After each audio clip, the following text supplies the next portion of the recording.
Hi, I'm one of Milanova's students here at FIU, taking Russian 1 and Russian 2, and I'm going to be here to provide a little bit of insight into our teachers' teaching methods and successes in the classroom. So first and foremost, I would say we have to touch base on the explanation of the material within the framework of the class. Of course, there's material that you can hand out, grammar sheets and note cards, which Milanova does do occasionally with us, but she's focusing more on understanding the language and understanding the material of the language given the context of a modern day Russian conversation. So it's one thing to learn a textbook language, and it's a whole other thing to understand the nuances and the colloquialisms for that language.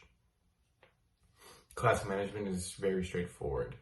Russian at FIU is not necessarily the number one course, so there's very few number of kids in our class, and she's better able to manage our time and keep everything on track, and I feel really do what she feels is necessary for us to acquire the necessary skills for speaking the language at a later conversation. And the practical applications to develop the speaking skills is what's happening now. So she organized Russian 1 to understand the alphabet, the basic grammar rules, how to write and recognize written Russian in a conversation, create dialogue on paper.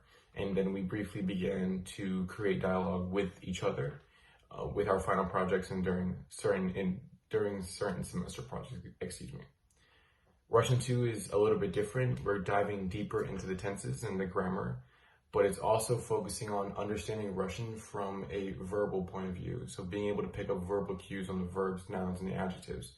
So I think that's very important. I think it's a great step forward. And there's nothing more that I can ask from Ms. Terranova. It's textbook, out the gate, and she's good.